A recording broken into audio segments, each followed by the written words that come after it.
একজন অপরিচিত মানুষ সুলাইমান আলাইহিস সালামের সামনে এসে সালাম দেয়, আসসালামু আলাইকুম ইয়া নবিয়াল্লাহ।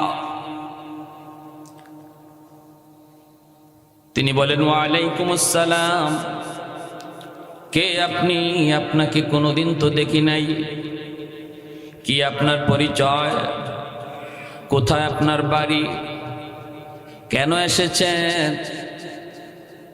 অপরিচিত মানুষটায় কয়, নবী গো, আপনি আমাকে চিনবেন না, আমাকে চিনার কথাও না, কারণ এই জগতে যারা আমাকে চিনছে কেউ নাই।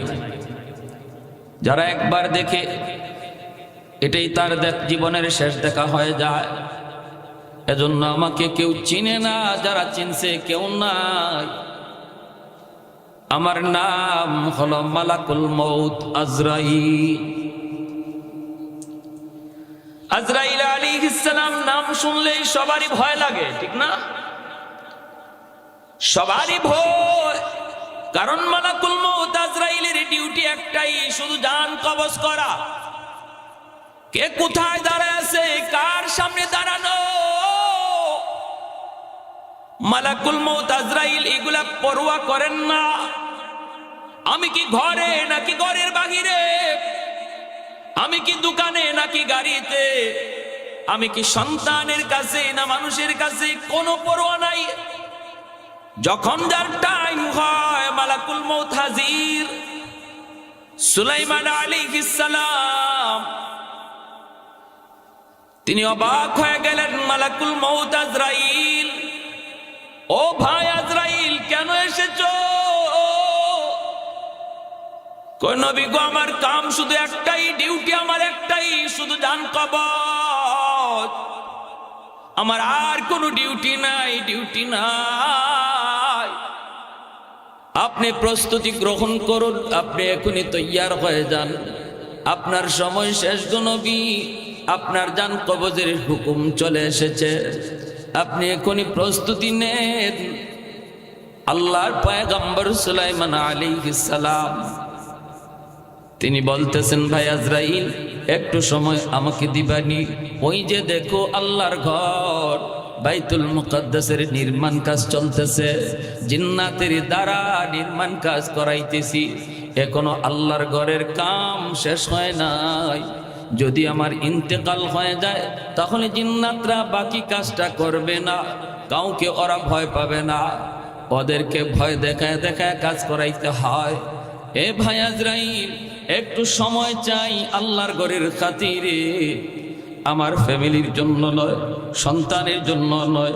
আমি বলি না আমার সন্তানের চেহারাটা এক নজর দেখার সুযোগ দাও, আমি বলি না আমাকে ঘরে যাওয়ার সুযোগ দাও, আমি বলি না আমার কোনো নিজের স্বার্থের জন্য সুযোগ দাও। সুযোগ চেয়েছি শুধু আল্লাহর ঘরের জন্য, আল্লাহর ঘরের কাজ। একটু সময় যদি পাই কাজটা শেষ হয়ে যাবে রে আজরাইল, আমাকে একটু সময় দেওয়া যাবে নাকি? মালাকুল মউত আজরাইল তখন বলেন, নবী গো, মাপ চাই গো নবী, কাউকে সময় দেওয়ার কোনো অধিকার আল্লাহ আমি আজরাইলকে দেয় না। সময় যদি নিতে হয় মালিকের কাছে আবদার করেন, মালিকের কাছে আবদার করেন, জায়গা মতো অ্যাপ্লিকেশন করেন, আবেদন করেন। আমার কাছে আবদার করে কোনো লাভ নাই, আমি আপনাকে সময় দিতে পারবো না, সময় দেওয়ার কোনো সুযোগ নাই। ভাইরে মনে রাখবেন, মূসা আলাইহিস সালামের জমানার আগ পর্যন্ত মালাকুল মউত আজরাইল মানুষের সুরত ধরে সেই মানুষের জান নিতেন, সুরত ধরে এসে জান নিতেন। কিন্তু মূসা আলাইহিস সালামের জমানায় ঘটে গেল একটা ব্যতিক্রম ঘটনা। মূসা আলাইহিস সালামের কাছে তিনি এসেছিলেন জান কবজ করার জন্য। মূসা আলাইহিস সালাম তখন বললেন, ভাই আজরাইল, তুমি যে আমার জান কবজ করতে এসেছো, হাত তোমাকে সাহায্য করবে না, আমার পা তোমাকে সাহায্য করবে না, আমার চোখ তোমাকে সাহায্য করবে না, কোনো অঙ্গ তোমাকে সাহায্য করবে না, কেমন করে তুমি আমার জান কবজ করবা? মালাকুল মউত আজরাইল তখন বলেন, আমি আমার মতো করে জান নিয়ে নিব, কেউ সাহায্য করুক আর না করুক, আমি জান কবজ করে নিয়ে যাব। সাথে সাথে মূসা আলাইহিস সালামের গুস্সা উঠে গেল, তিনি একটা চর বসায় দিলেন মালাকুল মউত আজরাইলকে, এমন একটা চর বসায় দিছেন আজরাইলের এক চোখ কানা হইয়া নিজের হাতে চলে আসছে। তাহলে বোঝা গেলেন মুসা নবী নরম নবী না গরম নবী? খালি গরম নাকি বেশি গরম? এত গরম চুল টুপি ছিদ্র হইয়া দাঁড়ায় যাইত যখন গুস্সা হতেন। ওনার হাতের মধ্যে কি পরিমাণ জোর, এটা ফেরাউনেও টের পাইছে, ফেরাউনের বংশের এক লোকেও টের পাইছে, শেষমেশ আজরাইলও টের পেয়ে গেছে। আজরাইল চোখ নিয়ে আল্লাহর দরবারে হাজির, ডাক দেয়া বলেন, মালিক কার দরবারে পাঠাইছো জান কবজ করার জন্য? আমার জানি তো যাওয়ার ফালা ছিল, ঠিক না? আমি কি জান আনবো? আমার জান দেওয়ার পালা ছিল, কোন রকম বাইচা আসছি। আল্লাহ পাক রব্বুল আলামিন কয়, মূসা এমনটা কেন করছো? মূসা আলাইহিস সালাম তো আল্লাহ, আমি আজরাইলকে জিজ্ঞেস করলাম, কেউ তো সাহায্য করবে না, হাত পা চোখ কান কিছুই তোমাকে সাহায্য করবে না, কেমনে জান নিবা? তোমার আজরাইলে কয় তার যেভাবে খুশি ইবাই নিব। সে যদি বলতো আমার আল্লাহ যেভাবে চায় সেইভাবে নিব, আমার কোনো আপত্তি ছিল না, ঠিক না? তার তো কোনো এখতিয়ার নাই জান কবজ করার, তার তো কোনো শক্তি নাই, তার তো কোনো ক্ষমতা নাই। তাহলে এই কথা কেন বলল? বলার তো কথা ছিল আমার আল্লাহ যেভাবে চায় সেভাবে। রব্বুল আলামিন তখন মালাকুল মউত আজরাইলকে বলতেছে, হে আজরাইল, মূসা যা বলছে ঠিকই তো বলছে। ব্যস্ত তুমি লাগাইছো, ঠিক না? কথাটা এভাবে বলছো কেন? আজরাইল আলাইহিস সালাম কয়, মালিক বুঝছি আমার ভুল হয়েছে, তবে আমি এই কাম আর করতে রাজি না, আমার ডিউটি পাল্টাও। কেন? আজকে চর খাইছি, আগামীকাল কার বাড়িতে যাবো জান কবজ করার জন্য, তার বাবারে সব সন্তানে মিলে আমার দল লাগাই ফেলবো। দরজা লাগাই যদি আটকায় তাহলে বড় বিপদ, কাজটা বেশি ভালো না। আল্লাহ আমাকে অন্য কোনো ডিউটি দাও, এই ডিউটি তুমি যাকে মন চায় তাকে দাও, আমাকে আর এই ডিউটি তুমি দিও না, এটা বড় বিপজ্জনক ডিউটি। কোথায় কোন জায়গায় আমি আটকা পড়ি এটারও ভয় আছে।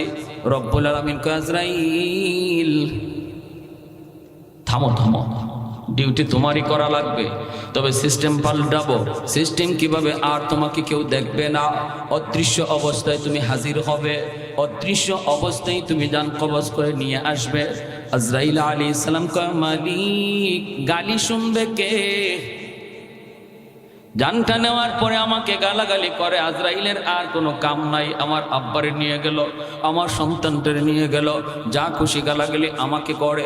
রব্বুল আলামিন তখন কয়, তাহলে এটারও ব্যবস্থা করতেছি, স্বাভাবিকভাবে মৌত হবে না, কোনো না কোনো একটা ওজর দিয়ে আমি জান কবজ করায় নিব।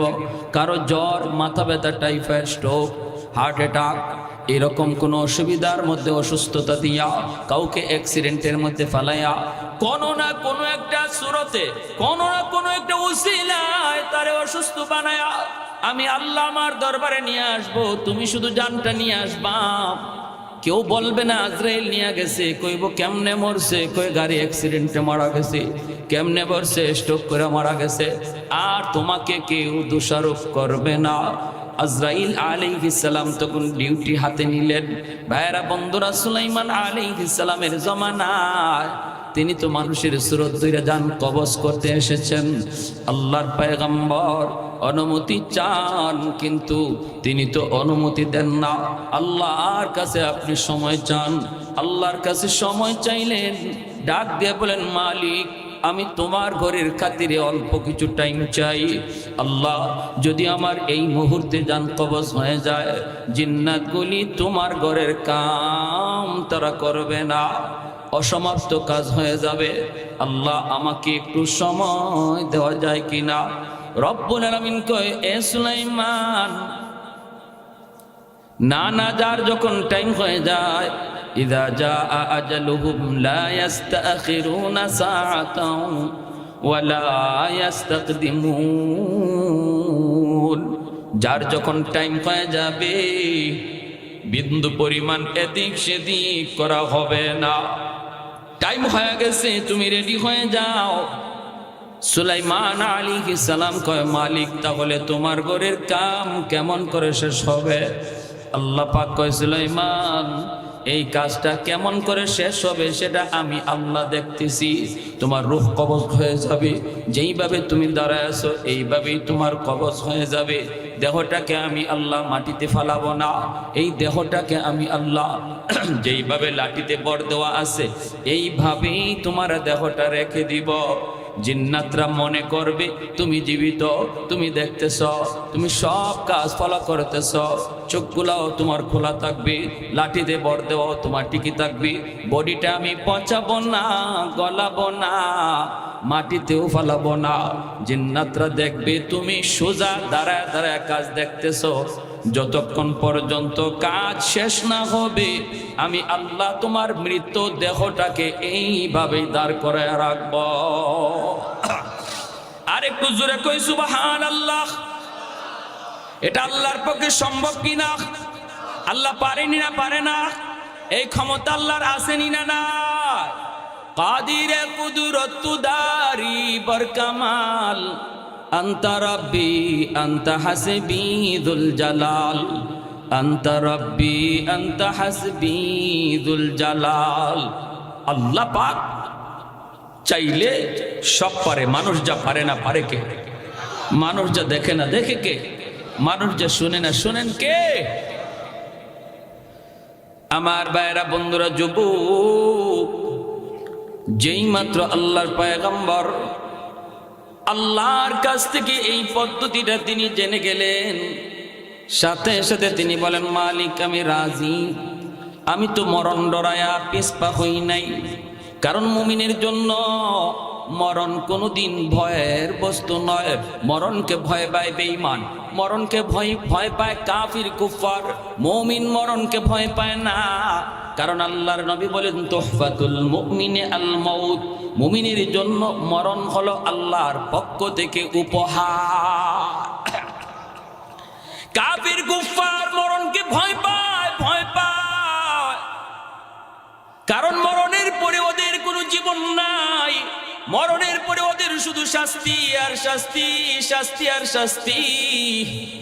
জাহান্নামের আগুনে ওদের জ্বলা ছাড়া কোনো উপায় নাই। আর মুমিনকে আল্লাহ বলি, বান্দারে, তুমি তো ইমানদার, দুনিয়ার জন্য তুমি হলে বর, দুনিয়ার জন্য তুমি হলে বর। বেদিন বেঈমান গুলি তারা হলো বরযাত্রী। বিয়ে বাড়ি হলো দুনিয়ার এই জীবন ব্যবস্থা। মুমিন সে হলো বর, আর বেদিন বেঈমান হলো বরযাত্রী। বলুন তো, বিয়ে বাড়িতে বর কি বেশি খায় না বরযাত্রী বেশি খায়? আপনাদের এলাকায় আসেনি না? বিয়ে বাড়িতে বরে বেশি খায় না বরযাত্রী বেশি খায়? বর তো রুমাল বুকে দিয়া বসা, কথা কম কয়, খানাও কম খায়। বরযাত্রীর খানা শুধু দেখে, একটু আফসোসও করে না। বরে আফসোসও করে না, খায় রে এইভাবে খাইতেছে, আমি খাইতে পারি না, এটাও বলেন না। কেন বলে না? কারণ তার চিন্তা হলো আজকের দিন আমার খাওয়ার দিন নয়, আজকের দিন হলো বরযাত্রীর খাওয়ার দিন। আর তাদের খানা শুধু একদিন, আমার খানা একদিন নয়। আমার খানা আজকে থেকে এই বাড়িতে শুরু হবে আর শেষ হবে না। আমার জন্য খাবার বাসর ঘরে সাজানো, আমার খাবার এই বাড়িতে আজ থেকে শুরু। বাসর ঘরের খানা বরযাত্রীর কপালে নাই। এজন্য বর আফসোস করে না, এই বাড়ির আজকের দিনের খানা বরযাত্রীর খানা, আর আগামীকাল থেকে খানা শুরু হলো বরের। ছোট্ট মুরুখ, বড় মুরুখ, সব মুরুখ বরের জন্য, ঠিক কিনা? যেটা কক কক কয় এটাও বরের ফেটে যাবে, যেটা চেউ চেউ কয় এটাও বরের ফেটে, ঠিক কিনা? কিন্তু বরযাত্রী একদিন ইচ্ছা মতো খায়। বাড়িওয়ালাও খাওয়ায়, বাড়িওয়ালাও খাওয়ায়, কয় নে খা, আরো দাও, আরো দেয়, পাতিল উল্টে দেও, বাটি উল্টে দাও। আমার বিয়েতে আমার এক দোস্ত গেছিল, অসুবিধা দিতেছে আপনাদের? আমার দোস্ত আমারে কয় কি, কয় দোস্ত তোমার বিয়েতে গেলাম, আমারে চামচ দিয়া গোশত দেয়। তো আমি বললাম তো চামচ দিয়েই তো সবাই গোশত দেয়। দুধ মিয়া, আমি কি সেই রকম দোস্ত নাকি? হ্যাঁ, আমি বললাম তো তারপরে, দিলাম ইচ্ছা মতো একটা তোমার। চিনো আমারে? আপনি কি? কই যে রুমাল মুখে দিয়ে বসা, তোমার কি হয়? কয় দুলাভাই। কয় তোমার দুলাভাই ক্লোজ ফ্রেন্ড, এক বিছানায় ঘুমাইছি সারা জীবন, একই ক্লাসে পড়ছি, এইরকম বন্ধু আমি, আর তুমি আমার চামচ দিয়ে ঘুষ দাও না? চামচ সরাও, বাটি ঢাইলা দাও। বুঝে আসছে? মানে বল, গোস্তের বল ঢাইলা দাও। আমি বললাম দোস্ত দিছে?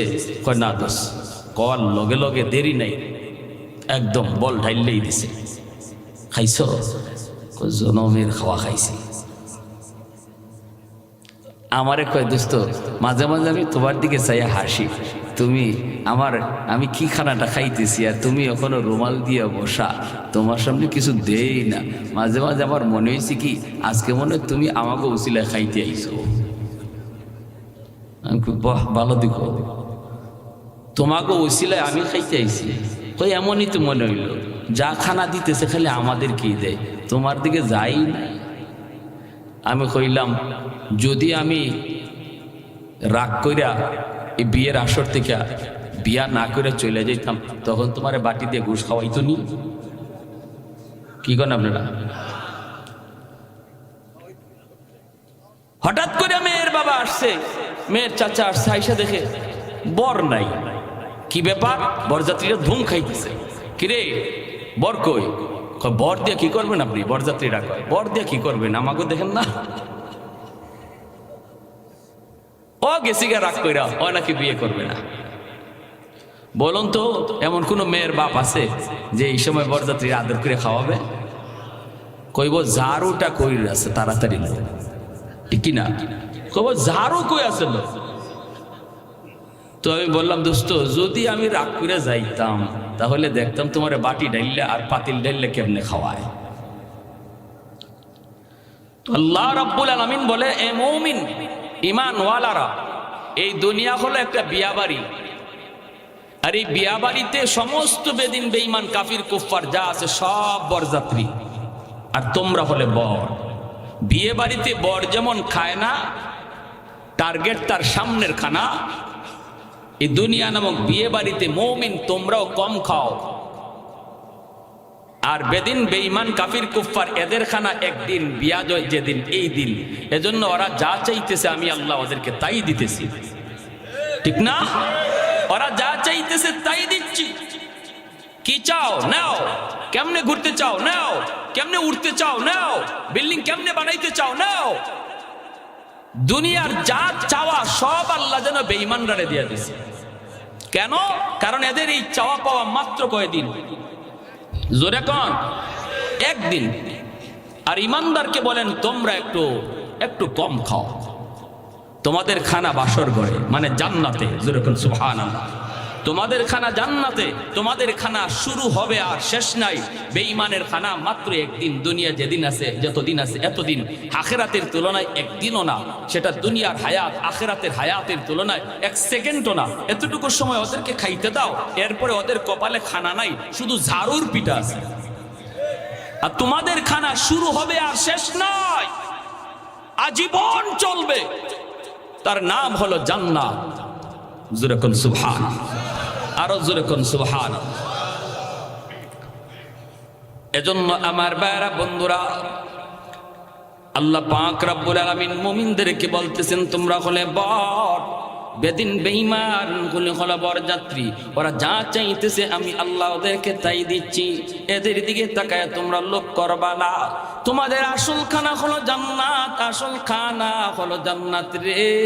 আসল খানা আমি আল্লাহ সাজায় রাখছি জান্নাত। সুলাইমান আলাইহিস সালাম তিনি বারবার বলতেছেন, মালিক আমি তো এই দুনিয়াতে থাকতে চাইতেছি নিজের জন্য নয়, নিজের ফ্যামিলির জন্য নয়, নিজের পরিবারের জন্য নয়। আল্লাহ আমি তো চাই তোমার সাথে সাক্ষাৎ, তোমার সাথে সাক্ষাৎ। এরপরও একটু সময় চাইলাম শুধু তোমার ঘরের খাতিরে। আল্লাহ তোমার ঘর বাইতুল মুকাদ্দাসের নির্মাণ কাজ আর মাত্র 1 ভাগ বাকি। এই 1 ভাগ কাজ যদি সমাধা হয়ে যায় তাহলে আর কোনো আমার টেনশন নাই। তুমি যখন কাজের জিম্মাদারি নিয়েছো তাহলে আমি সুলাইমানের মরতেও এখন কোনো অসুবিধা না। আরেকটু জোরে সুবহানাল্লাহ। আল্লাহ পাক রব্বুল আলামিন সুলাইমান আলাইহিস সালামকে ওইভাবে লাঠিতে দাঁড় করায়া তিনি রাখলেন। রে যুবক, জান কবজ হয়ে গেল। আল্লাহর পয়গম্বর দাঁড়ায় আছেন, চোখটা দিয়ে তিনি তাকায় আছেন, বডিটা এইভাবেই দাঁড়ানো। বলুন তো তিনি জীবিত নাকি মৃত? মৃত। ওই অবস্থায় জিন্নাতগুলি তাকায় দেখতেছে নবী তাকায় রইছেন, এমন ভাবে তাকায় রইছেন পলক ফিরায় না। জিন্নাতের সরদারে কই কিরি নবী এইভাবে তাকায় রইছে, মনে হয় ডিউটির বড় চাপ পড়ছে। ডাইনে বামে তাকাবি না, দ্রুত কাম কর, সন্ধ্যা হয়ে গেছে, নবী রেস্টে যায় না। জিন্নাতগুলি সরদারকে কয়, সরদার কি ব্যাপার, নবী তো রেস্টেও যায় না, আজকে ঘটনা কি? সরদার কয়, মনে হয় আল্লাহর ওয়ার্ডার, খুব তাড়াতাড়ি কাম শেষ করা লাগবে, রাত দিন কাম করো। জিন্নাতরাও রাত দিন কাম করে, নবীও যায় না, তিনিও তো দাঁড়ায় আছে। রে যুবক, এমন ভাবে দাঁড়ায় দেখতেছে, আল্লাহর নবী দেখতেছেন। ওইদিকে দেখা যায় জিন্নাতরাও কাম করে। দীর্ঘ 1 বৎসর চলে গেল, জিন্নাতরা তাদের কাম শেষ করলো, আল্লাহর ঘরের কাম শেষ হলো। তাকায়া দেখে নবীর দেহটাও মাটিতে পড়ে গেল। দৌড়ায় জিন্নাতেরা কাছে বডির মধ্যে হাত লাগায় জিন্নাত একজন আরেকজনের দিকে, চেহারার দিকে তাকায় আর বলতেছে, দোস্ত বডির কন্ডিশনে কয় নবী এখন মরে নাই, বহু আগে মারা গেছে। ওই যে দেখো যেই লাঠি দিয়ে তিনি হেলাম দেওয়া ছিল, লাঠিটা দেখা যায় গুন পোকায় খেয়ে ফেলছে, অনেক জায়গা গুন পোকা খেয়ে ফেলছে। তাহলে বোঝা গেল ইনি আজকে মারা যায় নাই, কবে মারা গেল তোমরা একটু তালাশ করো রে। সাথে সাথে তারা একটা ভালো লাঠির মধ্যে একটা গুন পোকা লাগায় দিল। এই পোকাটায় লাঠিটা একদিনে যদ্দুর পরিমাণ খায় এই হিসাব করে জিন্নাতরা বের করেছে নবী আরো 1 বৎসর আগে ইন্তেকাল করেছে।